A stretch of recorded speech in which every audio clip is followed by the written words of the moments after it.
It is Tuesday, January 16th, and the Splash Zone is back in your life. I am Matt Modai as I attempt to continue this absurd hot streak that we are on with these NBA player props. As for today's NBA betting slate, we only have 3 games, but I have 4 NBA player props for you guys to hammer. And as I mentioned, we are absolutely on fire with these NBA player props. Yesterday, we went 4-0 on our 4 picks, up 4.25 units. Sunday, we went 3-0 on our 3 picks, up over 3 units on Sunday. Saturday, I gave out 4 picks. 2 of them ended up getting refunded. The 2 that played, those cashed. We ended up Saturday up 2 units. Friday, I gave out 4 picks. We went 3-1 on those 4 picks, up 2.25 units. That means since Friday, we are on a 12-1 run with these NBA player props, and we are up about 12 units in that span as well. It's been ridiculous, the hot streak we are on. Let's hope we can continue that today. On the entire season, with this hot streak in mind, we are up over 40 units on the year, over 26% ROI on the year as well. We're up about 40.93 units. It's just been ridiculous. I don't want to keep repeating that, but I'm very excited for how well things have been going. I really hope we can continue that.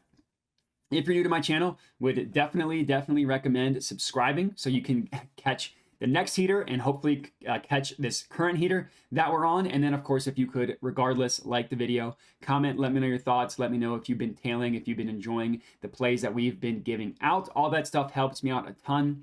But that's enough about any backwards previous plays. Let's move forward. And our first play that we're going to go ahead and talk about is in the Nuggets versus 76ers game. We're taking Tobias Harris under 16.5 points. This is best offered plus 105 at Bet Rivers. If you are like me and Bet Rivers doesn't really let you bet player props, the next best option is under 17.5, minus 122 at FanDuel. Unfortunately, there really isn't another good price at 16.5 anywhere else. But looking at the matchup here, I absolutely love fading Tobias Harris. This is going to be our only under play of the slate as well, but I really do like fading Tobias Harris in this matchup against the Nuggets. For starters, for basically Tobias's entire career against the Sixers, it's been extremely hit or miss. He'll have a good stretch for a couple of weeks, then he'll start playing horribly for the next couple of weeks. So it's very easy to know what's going to happen with Tobias. If he's in the middle of a hot streak, that'll happen for maybe a week or two. Then he's going to start playing horribly. If he's playing horribly for a week or two, know that a hot streak is going to be coming.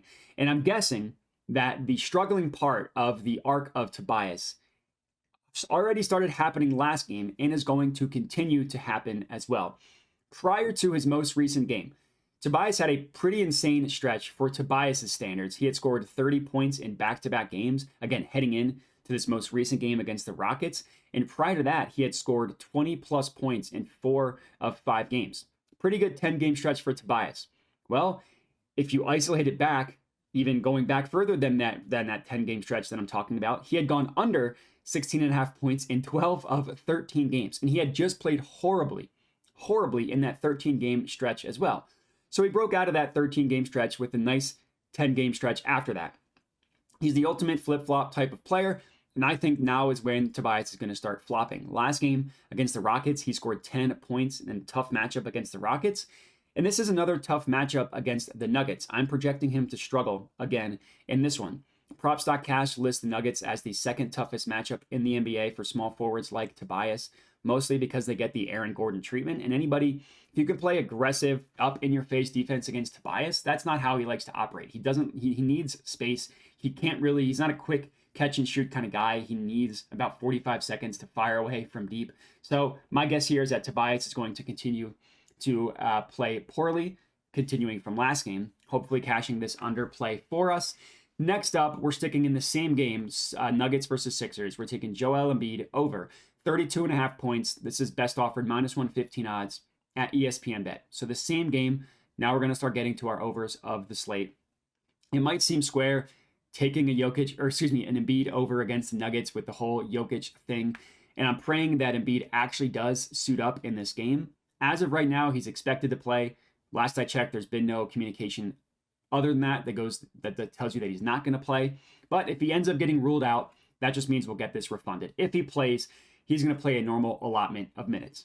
And it's kind of funny, despite the fact that Jokic is known, he's not a good defender by any means. The Nuggets are actually a pretty stingy defense when it comes, pretty stingy defense overall, and pretty stingy defense when it comes to guarding centers. So this is not a play where we are targeting a juicy matchup for Embiid.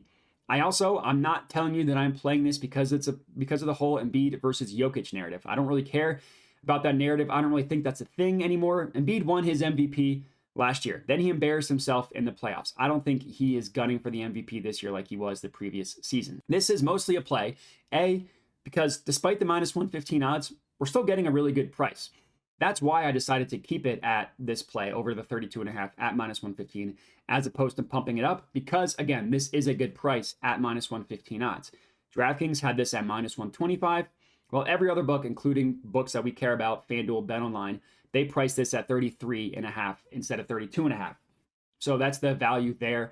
We all know about Embiid's 30 points, 10 rebounds streak. I think it's a little sad how much he cares about keeping that streak alive. What that streak means, though, is that he has scored 30 points in 17 straight games. So we know the floor is there. We know the floor that he's at least going to get, based on the last 17 games, 3 points, at least 3 points away from what we need him to get with an over-under of 32.5. The floor is there. The ceiling is also there as well. He has scored 40-plus points 7 times this year and 6 times in this stretch that he's on. So the ceiling is there as well. He's just been on fire recently. He's playing extremely well. And I think that's going to continue tonight. In the one game he played against the Nuggets last year, Embiid went off, cashed this over for us easily. So there have also been stretches in this game where Embiid has scored 40 points despite playing fewer than 30 minutes because the game ended up being a blowout. I don't think tonight is going to be a blowout, so I do think he's going to play a normal 34 to 36 minute type of game, which just leaves more time for him to cash this over. Hopefully, Embiid continues to play well, cashes this for us. Next up, we are going to the Kings versus Suns game. Kevin Durant over 27.5 points, plus 110 odds at ESPN Bet. Now, unlike the first two, this is absolutely a flip-flop method type of play, taking Durant to go over his point total. He has not been scoring a lot recently. He's only gone over this number in 2 of his last 8 games. Granted, one game he missed in that stretch, he scored exactly 27. That's close.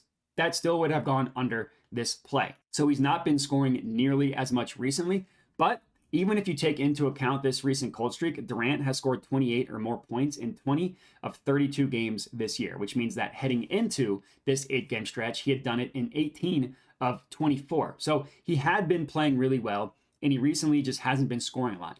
And I know that this coincides with all 3 of the Suns players finally being healthy in Durant, Booker, and Beal, but I still would make the bet that Durant is going to start scoring more than he has been in the past 8 games. He's just too talented to not do so. And B, Booker and Beal have been playing so well that it's only natural for things to start to swing back to Durant's way.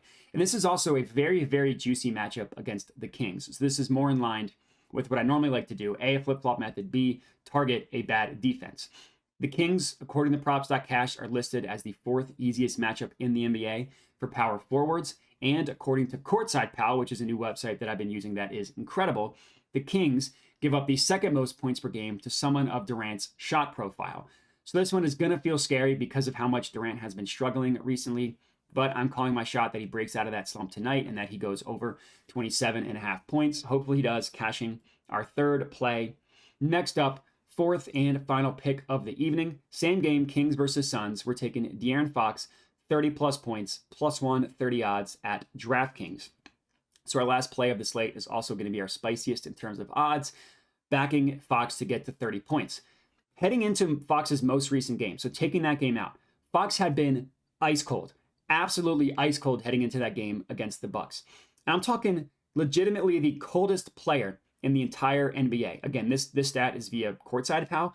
They took his most recent 5-game stretch, compared that to the previous 15-game stretch, and according to that, literally the coldest player in the NBA over that 20-game sample size. That's how they measured it. The most recent 5 against the previous 15. Well, the hope here is that after his last game, he is showing signs of breaking out of that slump. Last game against the Bucks, he scored 32 points. Granted, he did need overtime to hit that. He ended up playing about 43 minutes in that game. But what matters is that he played well and that he shot relatively well as well. He didn't do great from deep, but he was 12 of 26 from the floor. And prior to that game against the Bucks, he had gone under in 6 straight games with some pretty gross performances in that 6-game stretch as well. But kind of similar to Kevin Durant, despite this recent cold streak, it's not as though Fox has been bad the entire year. He scored 30 or more points 14 times this year. So to me, this is more of just the normal highs and lows of a season. Someone that's not quite as good as the superstars of the NBA is going to have peaks and valleys when it comes to an NBA season. So after his most recent game against the Bucks, let's hope that he's breaking out of that cold streak he was in prior to that. And this is a pretty good matchup against the Suns. Now, the Suns generally have a decent defense. They're not one of the best. They're not one of the worst either. But they do struggle against guards with the scoring and shot profile, such as De'Aaron Fox. According to Courtside Pal, they give up the 3rd most points per game to someone that has Fox's scoring profile. The most recent game, these two teams played against each other, he went under. But the first time they played this year, he scored 34 points.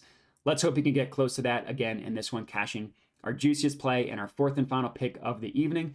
And that's all we got. 4 plays for you guys to lock in. If you are riding with me, make sure to comment and let me know. I would love to keep this hot streak going with a profitable day and even sweeping the slate for the 4th straight day. But that's all we got. Again, appreciate everybody for watching. Make sure to like, comment, subscribe, all that good stuff, and have a good one.